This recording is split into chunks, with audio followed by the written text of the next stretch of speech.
All right, let's go.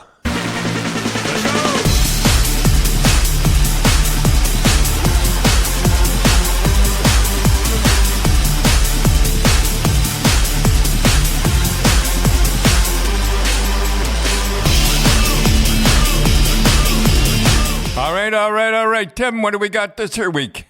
Well, Cindy, I think everybody wants to know, Dad, what'd you think? Morgan Rielly got 5 games. Well, 5 games. What they usually do, well, you had to give them 5 games because of the stick. But usually they have an appeal and they get down to 2 or 3, somewhere down in there. And that's what I thought they would do, would get down to 2 or 3. But he's going to serve the whole 5 games. And it doesn't look like they need him. Yeah, that's right. They're playing pretty good without him and Travers, who's got the flu. So Keith might be saying, well, Morgan, why don't you take a couple more days off? You know, that happened to me with Park. Park was the best defenseman in the National Hockey League. And I remember I had him, and he had a sore knee, and it was the last play of the game in Halifax. I'll never forget it. So he pulled a ligament or something. I don't know. But anyhow, he was coming back, and I said, well, just take another couple of days. Keep him out of the lineup because we were in a hot streak. Yeah.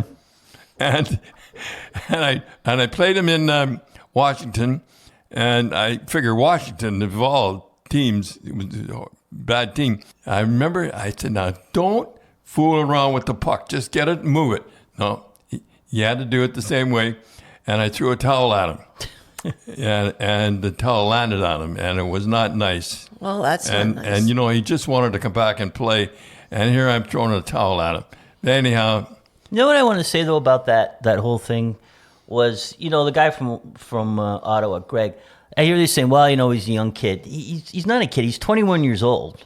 Yeah. That's old in hockey. Yeah. And he played for Brandon Wheat Kings. So he would know better. You're not. You mean the guy that rightfully that took the shot? Greg. They took the heavy shot. And I felt like saying, like, you know, if he was in Brandon, imagine doing that in Moose Jaw. Yeah. What would happen? So he knew better. Well, he knew better. He you know what he was doing? He was just doing it to the fans. They were going, "Let's go Leafs! Let's go Leafs! And let's go Leafs! Let's go Leafs!" And he was doing it to them. That's what he was doing it to. So, Dad and Cindy, you were over watching the game last night, and I couldn't believe Jack Hughes. I mean, I honestly, I cannot believe he'll have that following him for the next 20 years. If he plays 20 years in the league, he'll have that following him. What did he say? So what happened was, I guess, I forget who he got in it with, and they were kind of pushing and shoving, and they both got penalties. And in the penalty box, Jack Hughes said, People pay to see me play. Yeah. And you caught it on camera. And you could see it play. But you can imagine that. People pay money to see me play. In other words, they don't see me to be pushing a slug like you around. Yeah. Well, I often wonder that he'll have that statement follow him around for the rest of his life. Yeah. And it'll be a joke. But it's not a joke. Yeah. We saw him play. I think he played for the Toronto. I don't know if he played for the Marlies when he was 15. And he was good, but we didn't think he would be as good. Didn't think he'd be as good as he is. No. Speaking of that, yesterday watching Boston and L.A., Brent Clark, who we watched, defenseman for Don Mills. Nobody ever scored a better goal than that in 100 years. Nobody ever got a better goal than that. Right. For his first goal, he got a penalty in overtime in Boston, came out of the box, and got a breakaway, and he went forehand, backhand, forehand, and in for the winner. And I mean, it's like you can't, if you couldn't script a better first goal. No, you couldn't do anything better than that. And what was his name? Brent Clark. Brent Clark. Okay, remember that name now, and we'll always remember him getting his first goal. Yep, and Trent Frederick for Boston got a Gordie Howe hat trick. Yeah, not a pure Gordie Howe hat trick. No, because the Gordie got his in one period. Okay, Dad, I saw the clip of our friend John Tortorella. He said calling the league dumb, and you were pretty agreeing with him. I said the defense was dumb, and the defense is dumb. I don't know about the forwards, though. Forwards, to me, looks like they're pretty good. And the goaltender is excellent. But defense, forget it. Do you think that's because they're so young coming into the league? When you think about it, is there any other sport, professional sport, that professionals come in at such a young age? Yeah, at 18 years old. Who was the guy that was in Kingston that was? Oh, yeah, it was older. It was Kenny Linsman. Kenny Linsman, yeah. He was the guy that went to court, and they couldn't stop him. Because it used to be, I think it was 20, wasn't it? They used to draft him to, and I still think it should be 20. And then Kenny Linsman went to court and said that you shouldn't be able to do that, and he won. So then they had to move it to 18, which means the OHL has to get kids in there at 16. Yeah. I think, which is too young, too. Yeah, I think it's all too young. I remember I went away at 16. When I would come home at Christmas, I remember on the train coming into Kingston, I was so nervous. And there was Dudgeon, and Dad and Mom met me at the station. I'll never forget that. I remember Dudgeon, he was just a pup then. I bought him when he was a pup when I went away, and then when I come back, he was full-grown boy. It's even getting now where they're getting 15-year-olds playing in the WHL and in the CHL. And it's too bad because you talk to all the GMs in the CHL. They don't want to draft kids 15, 16 years old. I would think so. And I bet you go to the the GMs. They would like to draft kids in their 20s. They would like to draft guys in their 20 years old, just like baseball and everybody else. And I don't know why hockey has to start so young. So, Dad, they were talking about this last night that the Nashville Predators had told the players that they were going to go to the U2 concert in Las Vegas, which is a hot ticket. Yeah. And the staff, too, of the team. And the staff. And what happened was they had 2 games at home, and then they went to St. Louis, and they had a few days off. And normally they would have gone back to Nashville, but they said they're going to go to Vegas and go see the show. And, they're in the middle of a playoff race, and they got hammered twice at home, and the coach said, no more. I was really surprised. I asked both of you, well, what would you do? You were opposite. A promise is a promise. I still go on that. And you know what? They would have felt guilty going to the practice and going to the concert or whatever. You think the team really would have felt guilty? Yeah, how would I say it? Guilty going to the thing after they're playing such a lousy games. Yeah, I agree with not going. What, you agree with not going? Yeah. It feels the same way with the Blue Jackets GM getting fired, right? And then one of the reasons he got fired was because they're not winning. And then one of the reasons they're not winning was because Johnny Gaudreau has 7 goals at $9.5 million a year. He got 40 goals in Calgary his last year of his contract. Now he's got 7. And, I just think there's no repercussions to it. Are you saying that the people go to Columbus to retire? Yeah, that's what you said. I said that. They go to Columbus to retire. Yeah. Did you ever do a detour to Vegas or anywhere with the Bruins? I did that one time. And, it was Harry that made the suggestion we stop off at the... we were on a big windy streak. And I got a funny story to tell you. We had all equipment brought out in front of the hotel and going to load the buses. And Frosty Forrestal was, and it's nothing like laying down on a wet equipment, and you just kind of mold into it. So he was sleeping there, and he was fast asleep waiting for the bus, and he come out and he saw this guy grabbing the bags and throwing them in, and he thought it was somebody was stealing the equipment. He grabbed the guy. Oh. So did you say to the guys, okay, we're in LA because you played LA. Did you say if we win, we're going to go to Vegas? No, I didn't know until after. Yeah, I didn't know. So you wouldn't I was not too happy about going to Vegas. I would. Yeah, that could have turned ugly pretty quick. Could have ugly very bad. Boy, I'll tell you, I was not too happy when he... So the players just scatter once they hit Vegas? No, they were hung around and played. Well, Achievers must have liked that, right? Oh, Achievers. He sat at one end playing blackjack the whole time. I went along with it, and let on I was happy, but I was not happy. Dad and Cindy, we'd like to thank our sponsor, NorthstarBets.com. It's Canadian-owned and still one of the best places to play in Canada. They have everything you're looking for, slots, live dealer tables, sports books with built-in sports betting insight. And, Dad, you picked Washington. You're on a real roll. I think you've got about 5 in a row. Well, I kind of knew what was going on. Yeah, but you're sweating it out yesterday. You picked Washington over Montreal. I got a little hairy there at the end, but yeah. So listeners who already have an account with Spreads.ca, which was the original name, they don't have to do anything. Just sign in to NorthstarBets.com. They have exclusive offer for our listeners. If you sign up and deposit with the promo Cherry, NorthstarBets.com will match your first bet up to $100, and you get 100 bonus spins on the big wheel. This is a limited time offers by quantity lasted, and it's not available in Ontario. And so the whole big thing, Dad, betting was the Super Bowl. Did you watch the Super Bowl? Yeah, I watched the whole thing, and they kept going to that girl. What was her name? Taylor Swift. Oh, Taylor Is that who Swift. you're talking about? Yeah. Did you remember you had to, I very rarely have asked you for things, but my daughter Grace, when she was maybe about 11 or 12, wanted to go to a Taylor Swift concert. And you called Tom and Zombie of the Maple Leaf Sports and Entertainment. He said, Taylor Swift. Yeah, I thought it was just a... You didn't know who she was. I didn't know who she was, and I still don't know who she was. But he says, Taylor Swift. He said, you know what that means? I said, come on, Tom, you can get 6 tickets. Well, how many tickets was there? You got 4. 4 tickets.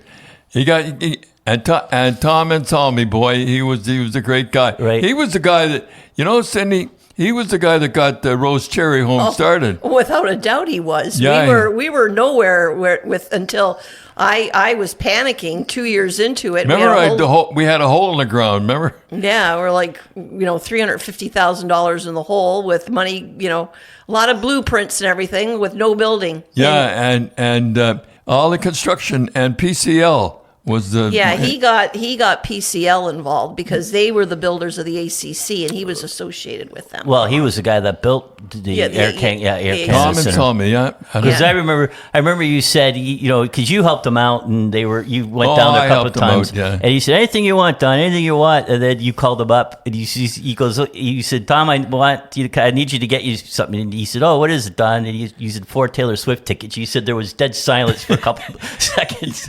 How about picking your seats out? Oh, that's a long story.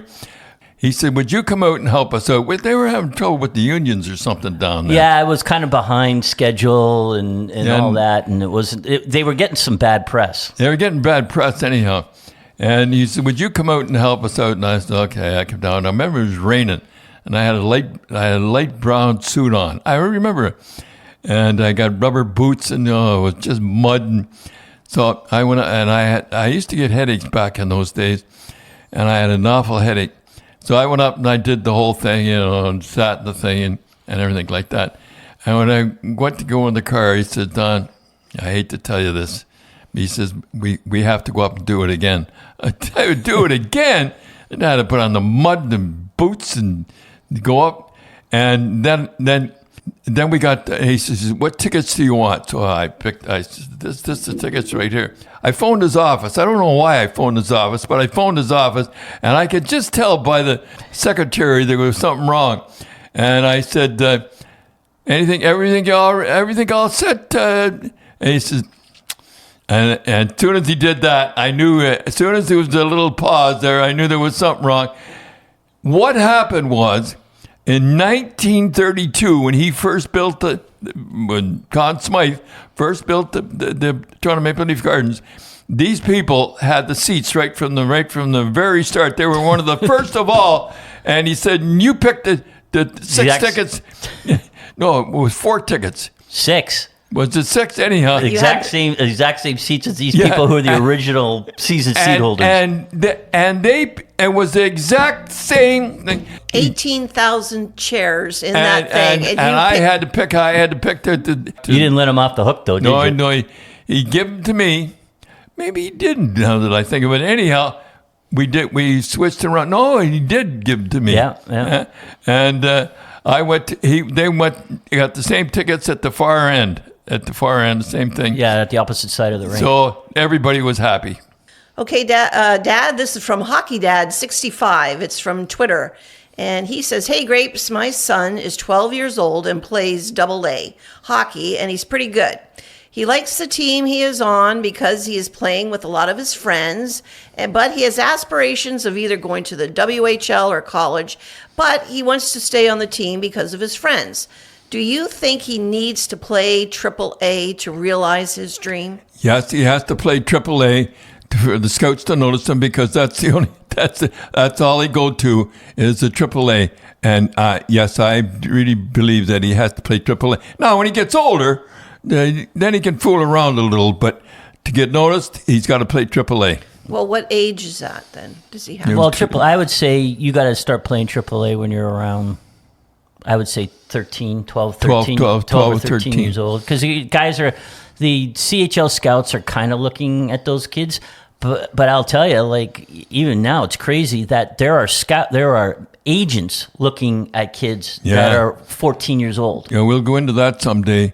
But anyhow, 12 or 13, he does have to play AAA to get noticed. Because it's always those things of you want to see him against the best kids. Like, if he's scoring lights out in AA, the first thing the scouts are going to say is, well, what would he be like in AA or in AAA, right? Yeah. Because when we were scouting and we were watching in the GTHL, we were watching AAA, we would even do that with kids on teams. Yeah. Like, we watch a team like the Marlies, and the kid be getting a lot of goal with the Marlies, which is a really strong team. And we'd go, well, put him with Markham, not knocking Markham, but put him with Markham, and what would he do? Yeah. And then you get a kid with Markham who was pretty good. Yeah.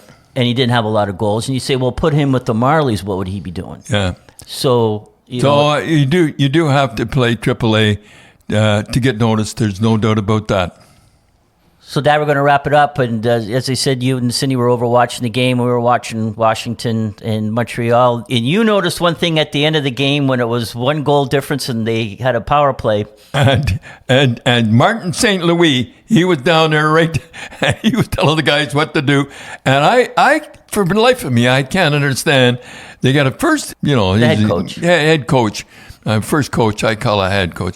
And they have the guy down there the head coach is the head coach is standing there looking over the shoulder of the guy. Does it not look like when for me, Cindy, if you're watching that an assistant coach, if he's doing that, is like he's almost taken over for the head coach? Yeah, he's heading for his he's telling job. The guy he's got a minute and a half left. He's telling the guys how to score the goal. And do you think the head coach wouldn't know how to do that? Do you think they practice that?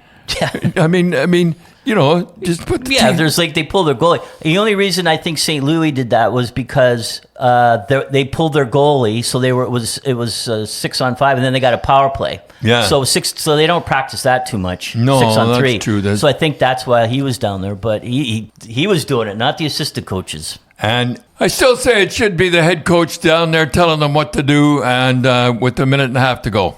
So, Dad, I found this on Facebook, and it was an article on USA Today, and it was posted by a Facebook group called Bunch of Jerks. And it's the Carolina Hurricanes 5 years ago, in 2019. Now, I would have bet it was longer, but 5 years ago, you called them a bunch of jerks, and they've kind of embraced the name ever since. They got clubs going and everything down there, don't they? Yeah, as they say, they're like the fan base. They didn't take it as an insult. I think that's the difference between a Canadian and an American. And the Canadians would have been insulted, Canadian people, if you had said they were a bunch of jerks. And Americans, they ran with it. They said, whoa, what a good marketing technique, right? Yeah. And holy smokes, they embraced it. And, well, you said it on a Saturday. And Sunday, their marketing people contacted a T-shirt company, made something like 5,000 T-shirts, started selling them on. Didn't even give me one. Yeah, they didn't give you one, and sold them all out. 5,000 T-shirts by Monday or Tuesday. And they got a club going down there and everything. Yeah, no, that's their whole thing. And I think what they tried to do was they tried to do something else, like creating chaos or chaos creators or something like that. But the fans didn't like it. They liked being called a bunch of jerks. Figure that one out. Yeah. Yeah, they have a Facebook, like I said, they had a Facebook page called Bunch of Jerks. They say it grows 12% every year. And, people... And they still haven't given me a shirt.